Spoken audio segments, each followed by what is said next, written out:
To me, it means owning it, owning what you do, having a sense of who you are, and going with it. It's not about asking for permission. It's asking for forgiveness. It's not about being reluctant. It's about taking shots and big swings and somehow balancing all of that with empathy on top of that. Welcome to Do Small Business Like a Big Boss, where we explore the real stories, hard-earned lessons, and game-changing strategies of entrepreneurs who've moved beyond the side hustle and built businesses that scale with confidence. This show is proudly sponsored by Project Icon. I'm your host, Aisha Jorge Massengill, your small business legal guide. Let's dive in. What up, bosses? Welcome to the latest episode of Do Small Business Like a Big Boss. I am your host, Aisha Jorge Massengill, your small business legal guide. And today we are pumped to have Justin Bajan. Justin is the co-founder and creative director of Familiar Creatures, an independent advertising agency based out of Richmond, Virginia. In 2018, he walked away from a six-figure salary, packed up his wife and three daughters, and drove a minivan from Boston to Richmond to bet on himself. Starting his agency with just one client, a local brewery, and a big idea about how challenger brands could punch above their weight. Today, Familiar Creatures has been named one of Adweek's 25 fastest growing agencies in the world. Their clients include Duke's Mayonnaise, Crunch Fitness, Bubba Burger, amongst others. This is my favorite part. They've become known for helping smaller brands outsmart, not outspend the big guys. And this is why he's a perfect guest for this show. Welcome, Justin. Hey, thanks for having me. So let's start at the beginning. You had a six-figure salary. I'm imagining a family with a comfortable life in Boston. What was that actual moment or feeling that made you say, I'm going to blow this thing up and I'm going to start from scratch? Yeah, it was staying in conversation with, my future co-founder. We worked together at the Martin Agency, which is a big agency here in Richmond, Virginia. And I kind of was always aware of what he was doing. He was aware of what I was doing. And he just tossed it to me as a very simple text message one day. And I talked to my wife about it because I was not necessarily skeptical about the opportunity. It was more so about coming back to a town that I had only left 2 years prior. And, us in advertising, we have this sort of manifest destiny mindset when you get a job that you're going to keep on moving to somewhere new every 2 years, every 2 years, every 2 years. And you want to go to New York and you want to go to LA, you want to go all the big cities. So it was kind of like a humility check. Like, are you ready to go back to where you just came from and build this agency from scratch? And so the moment was very casual and it requires some reflection. But I give a lot of the credit to my wife for saying, like, let's give it a shot. I got you. And I can't imagine making decisions like this without a partner in your corner, who can provide that support and that cheerleading that you need to make hard decisions. That is absolutely amazing when you have that kind of support, right? Because I would imagine I've had to move several times and when you have the spouse that says yes, that gives the thumbs up, that's probably one of the heaviest parts, right? You're like, I'm going to disrupt everything. Yes. And if you have that quick yes, you're like, okay, you can switch to like some of the other tactical and strategic things that have to happen with uprooting everything. But so you go to Richmond. Now, you have to forgive me. I'm a I-95 corridor girl, okay? So I went to school in Boston. I'm from New York. When I think of Richmond, I'm thinking tobacco and I'm going south. So What was that like being in a space where people think everything's about New York, people think everything's about LA, but you're like, no, I'm going to make it work in Richmond? Yeah, that's a great point. When I first moved here, I was in LA, working at a great agency that worked on challenger brands. And I only knew Richmond as an exit along 95 because, to your point, I had lived in Boston and I also lived in South Carolina. And Richmond was kind of like a place where you might have a halfway stopping point. I didn't have any kind of conception of it until I flew out here for an interview. It was then where I kind of understood, just based on the times where I've lived in Boston and also visited places like Charleston, South Carolina, where it's the blend of, you're going to hear Southern accents, but you're going to see history. You're going to see some bricks. You're going to see some plaques, and that's comforting for me. But to your point about like, how does it, sort of measure up against the big cities? It isn't trying to be one of those, maybe eventually we could get to tier 1.5, but we're definitely tier 2. When you think of us, you think of maybe Portland, Maine, or Providence, Rhode Island, or maybe Raleigh, North Carolina. We're in that kind of vibe where it's like, we have a major state university right here. We are the capital of Virginia, but we don't have the gridlock. We don't have a subway system. And I give a lot of the credit actually back to the Martin Agency for starting their business here in the 60s. And kind of putting this city on the map for advertising. For many years, it was almost like a one agency town, and it's kind of grown up over the last decade or so. There's another big or mid-sized agency here called Arts and Letters, and they're primarily work on Google, and that's a huge account. So knowing that those two places were here already, us starting, we knew that there was a talent pool that we could recruit from. And there were some big businesses here, like Capital One is based here. Mm-hmm. CarMax is based here. The Virginia, North Carolina power company, Dominion Energy, is here as well. So, it's not a tiny, country town, again, but it's not New York or Boston. And we have now a handful of agencies as opposed to, maybe 20 years ago, it didn't look that way.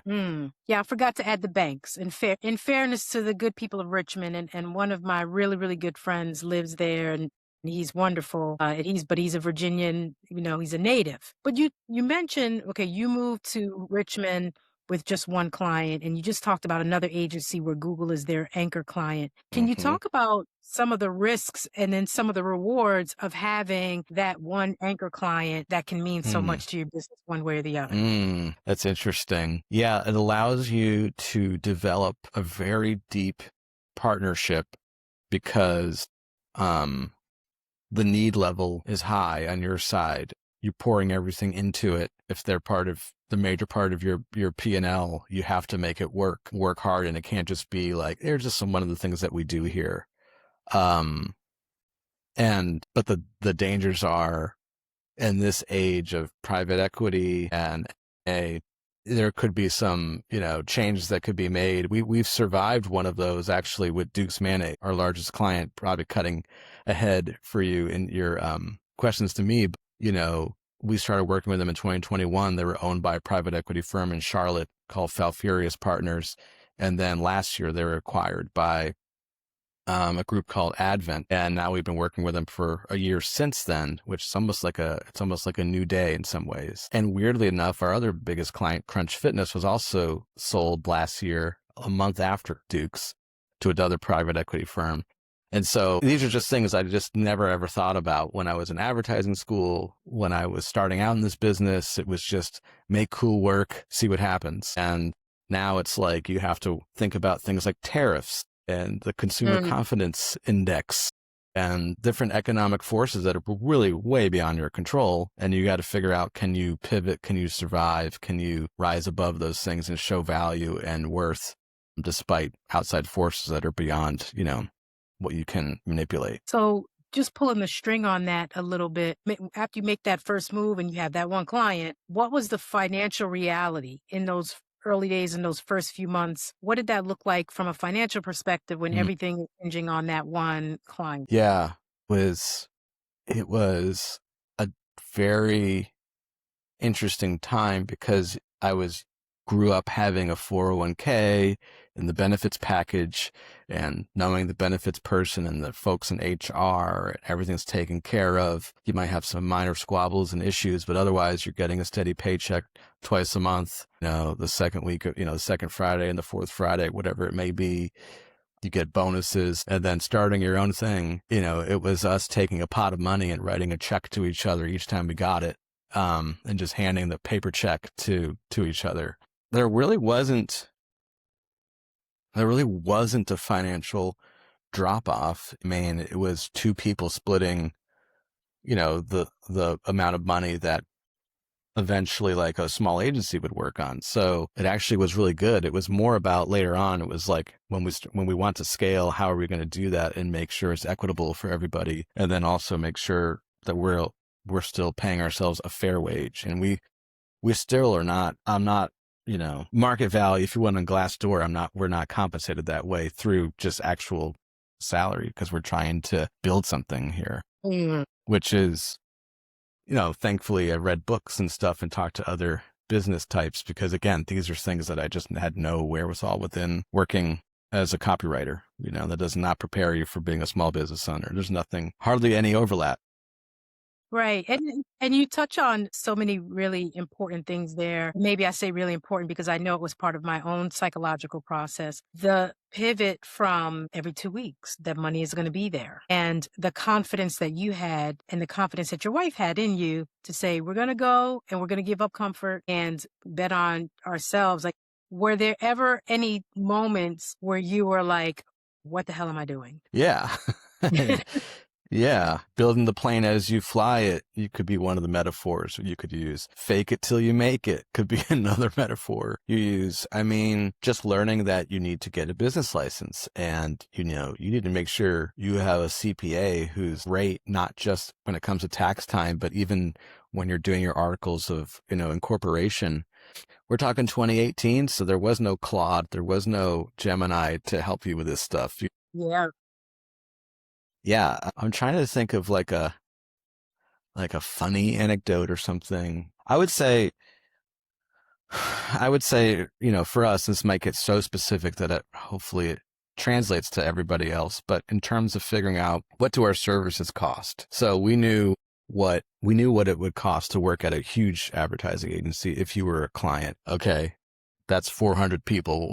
What should 2 people cost, or 3, when you're dividing your services and you're thinking of them as products? And that was a journey that took a couple years. I feel great about it now. But the first couple years, there's just not going to be information about that on their internet. No one's going to say, like, here's how you do it. Here's percentages you could look at. And there were times early on where we gave folks sticker shock. And there were times where it was like, it felt scary that you might be leaving value on the table if you underpriced yourself, And that's the thing about professional services versus we don't have a physical product. We don't make anything that's sold in stores. So there's nothing about manufacturing and overhead. It's just about intellectual capital. How can you price what that is? So I'm giving you some, not a strong anecdote, but I'm giving you some of the struggle right there. No, but it is so real as a small business owner, particularly, as you say, in the business of your intellectual capital. I think for me, because they always say use I statements. For me, that is something that you're always, especially when you do a pitch and it comes to that fateful moment where people say, you have to know your value. And you're like, I can go for the gusto, and maybe they get scared, as you say, the sticker shock, and they go away, or they accept the number too quickly. And you're like, shoot. Yep. Like, we underpriced it. I underpriced it. And it's so painful. I'm actually doing 2 presentations that the energy output is the same, but the amount of money that I'm earning for both are vastly different because of what my psychology was as I went into each one. And now I know I left money on the table, but I've learned. And that is, I would say, for our listeners out there, it is just a muscle that you build over time as you continue to perform your services and see what the level of output is that's required, the assets that you have to create. That all helps you to determine, like, yeah, next time I'm going to get them. I'm going to get them. Yeah. Yeah. I learned, and I'm still processing or absorbing, just kind of like, where are you in the ecosystem, or put it a little bit more Darwinian, in the food chain compared to competitors? And, if you think about headcount, if you think about your revenue, if you think about those kinds of things, and if you can ever see what other folks are making, you can start to see, like, okay, this is what we can command with a straight face. And we will, to your point, we will have losses based on this, but we'll also have wins based on this. But it's kind of humbling because, I hope that you have kind of an outsized amount of confidence. If you think you could start a business and you actually do, and you sustain it, you're not a person who's like, I'm all about being heads down and just being a soldier and just saying, yes, sir. You're kind of a person who questions authority a little bit and you think you could do things a little bit better and you don't like working for other people, if you have lots of opinions, so that means your confidence is higher. So it's humbling when you start to go like, but am I as high quality as this huge place or this really good place that's mid-size? It's not even about quality. It's just about what you can command based on your experience and your credibility that you've established. And that's another hard lesson that I learned was how long it takes to build reputation. Like nobody knows who you are or cares who you are unless if you are already a superstar. And if you're not a superstar in your respective field, you have to build it over time. And it just does not happen fast. That point is so important. There's that phrase that says, don't compare your beginning to someone else's middle. Oh, that's great.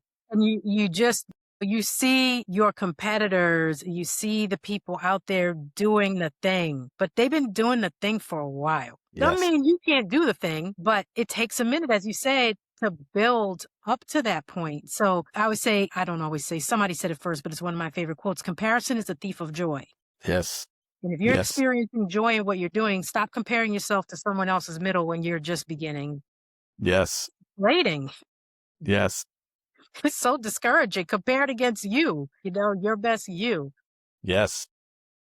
So, all right, we talked about the money a little bit.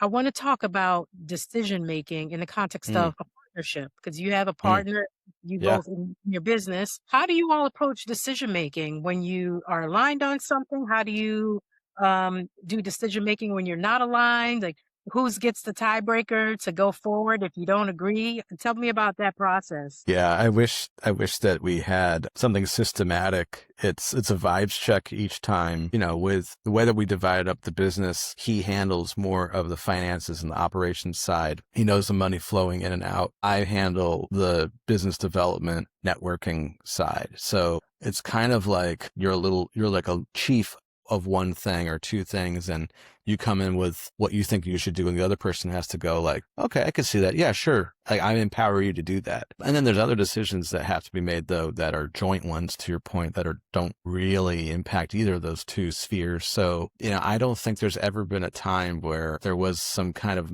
thing where it's like, I don't know, whatever you want, fine. I think we always check in and make sure that we're both aligned before we do something. I mean, we're talking to each other 400 times a day.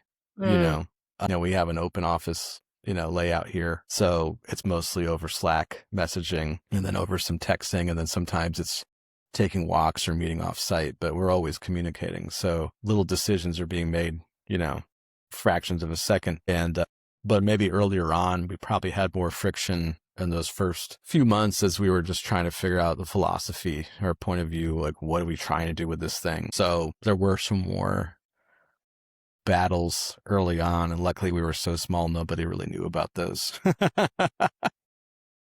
Yeah. But they don't really happen anymore. I think one of the things that's really important, drawing on my experience when I was in corporate America, is what you described. I would call it like clear lanes. Right? What are the clear lanes of responsibility? And when I've had points of friction, it's when multiple team members had intersection within those lanes, causing either confusion for your external business folks or internally between you, who has ownership and responsibility over what. And the clearer that you can be with your business partners, I would say from a legal perspective, it needs to be in your operating agreement. Who's responsible for what, who's in what lane.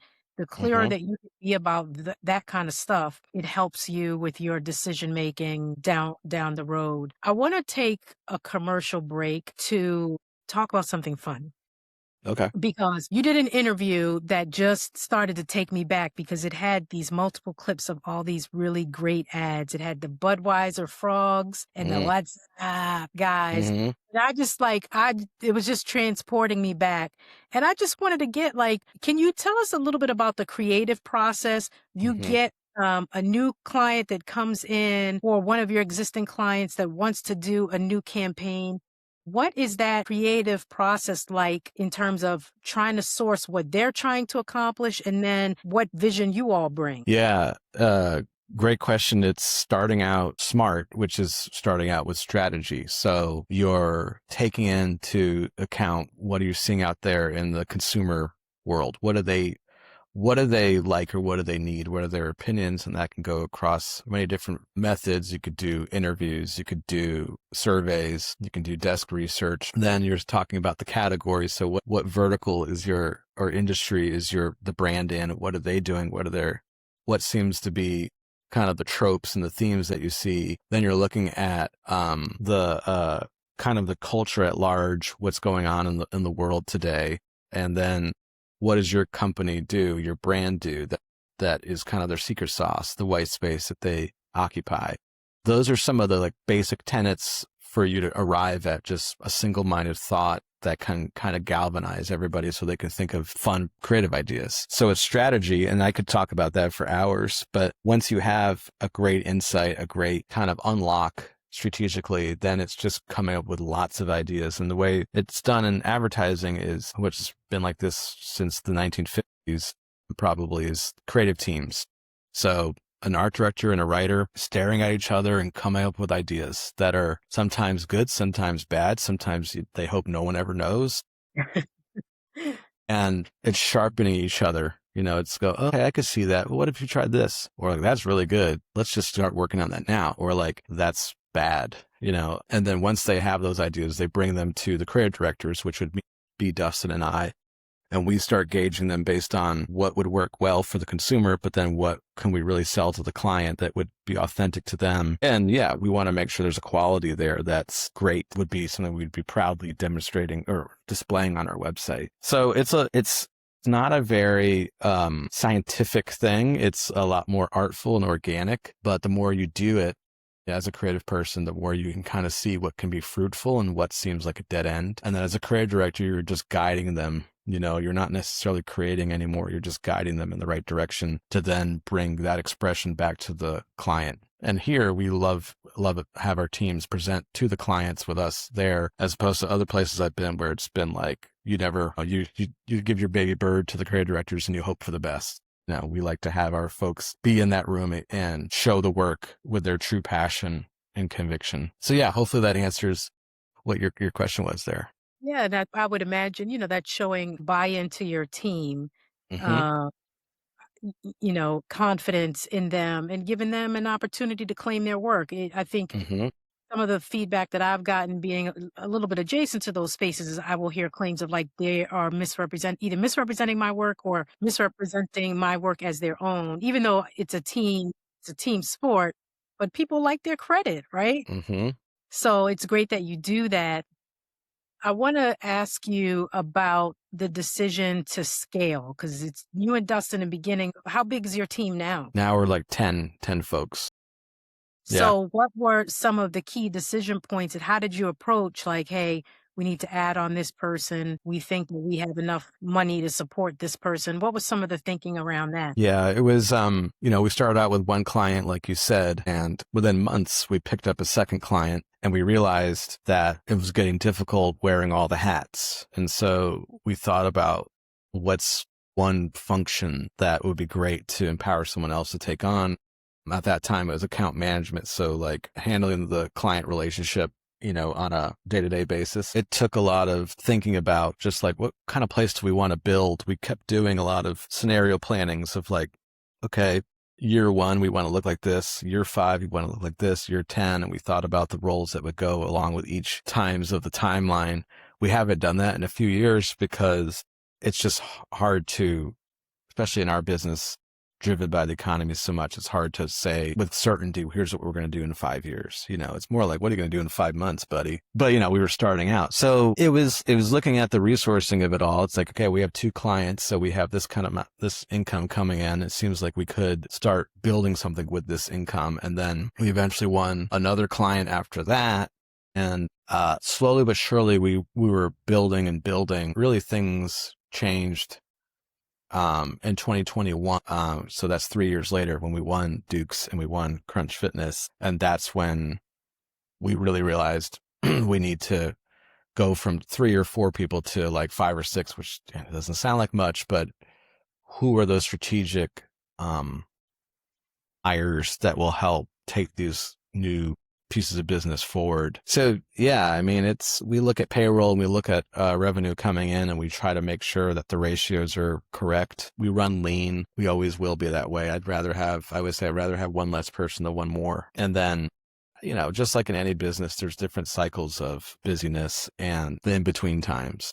And it can be painful when you feel like, wow, we've all been just chilling for months, So how do you make sure your overhead is correctly managed so you don't feel that kind of, because I live in new business, so I'm always just thinking about business. How can we get more business? So you want to make sure there's a level of productivity at all times. Hopefully that answers your question. It does. And it leads into another one for me, which is you talked about your business, like many, being cyclical, and sometimes there are slow periods. How does that impact your decision making in terms of taking on new clients, whether you think they're a good fit or not? Yeah. We years ago developed a very sophisticated system called the Smiley Face System. And it was grading things based on the budget, the time, the opportunity creatively. And eventually we added a fourth one, which was like, are they cool? Because we noticed we had some folks that actually, they checked off the 3 and it was like, this still wasn't very, satisfying with experience. Oh yeah, because they were not nice. And so we don't really, and we really would, like Dustin and I would go like, I feel like this is 2 smileys. What are you getting out of this? I'm like, I'm getting 1 smiley, then I'm getting like a middle face. Okay. And eventually it really came down to the fit for us. Like it's an intuitive thing. So to your point, in the days of COVID, which was a really weird time for advertising and anybody, we were a lot more open-minded. And then once we got more clients, as we came out of that, 2021 happened, which was again great. And we kept building. Then we felt more empowered to say no. Things came up and now we also have gotten even better at saying no, because we used to say no after working on something for a little bit and then saying no. And now we can say no before we even get there. And you just have to trust in the opportunity cost of it all. You don't feel so good about it. And what if you say yes to it, but then you couldn't say yes to something else that was better? And you don't even know when that's going to come, and maybe it won't. But there's nothing worse than a bad yes. A quick no is so much better than a bad yes, where you feel over leveraged or you feel like you've compromised. You feel like you're stretching to fit them instead of what's best for your organization. And we've learned some of those lessons, over time. And you have to have, in addition to the confidence, you have to have some optimism balanced with realism. But if you don't have it, I don't know how you just keep showing up every single day. I can't imagine. And I just think about how, we went through COVID and we went through things that felt like recessions or something akin to it. It's been a topsy-turvy ride from 2018 to 2026, 3 presidents with very different takes on how things should be run. We had inflation, we had surpluses, we had stimulus, stimmy checks, there's so many different things. So you have to have a even keel nature to not get too full of yourself and not to get too down on yourself, Yeah. So the great Robin Arson of Peloton says, use your no's to protect your yeses. Ooh, that's good. Is there a no that you had to give that really hurt, but you knew it was right? Or maybe a yes that you said yes to where you're like, we shouldn't have done that? That's going to be hard for me to get 1000%. I won't get so specific, but I will say there was one thing that was really enticing in that middle point of our times, the 2021, 2022 era, where really business changing RFP came our way. And we went through one round of it, meaning like there was a meeting where you met with them and you got to hear about the opportunity. I started thinking about, well, of course, on the Smiley Face System, the budget of this is incredible. This would change us. we could go from that point from like 5 to like 25 people. But back to your point about anchor clients, it would change us in such a way we would have to invest so much into working on that one piece of business. It would pull us away from what we want to be, which is an agency for challenger brands and brands with a plural, not just one. So we can have a variety of experiences and bring those different learnings to bear on different verticals and industries. And this would have just kept us in one industry. And it's not as if we were at the stage where it was like, we went all the way to it and it was like, do you want the business or not? This was very early on. Mm-hmm. I don't have regrets about it. I had in the first few months after it, especially seeing who won that piece of business, I was like, oh, maybe could have had a better shot than I thought I would have. But I didn't feel bad about like, yeah, but we didn't have to hire people in different capacities that we've never managed before. We would have to hire managers to manage people, in different capacities that are not germane to what we've grown up doing. So that felt like a good no. And a bad yes. I don't know. I don't think we've had one that would be worthy of talking about, but we've had some challenging relationships earlier on that we haven't had anything like that in the last like 4 years. Well, good for you on that. I know I've had both. In fact, just the other day, yesterday, I turned a gentleman down because I told him I just don't have the capacity to help you in the way that you be helped. And I could tell, I love your smiley face thing. I hope you know that I'm stealing that in terms of a decision making, because it was going to be a lot of sad face.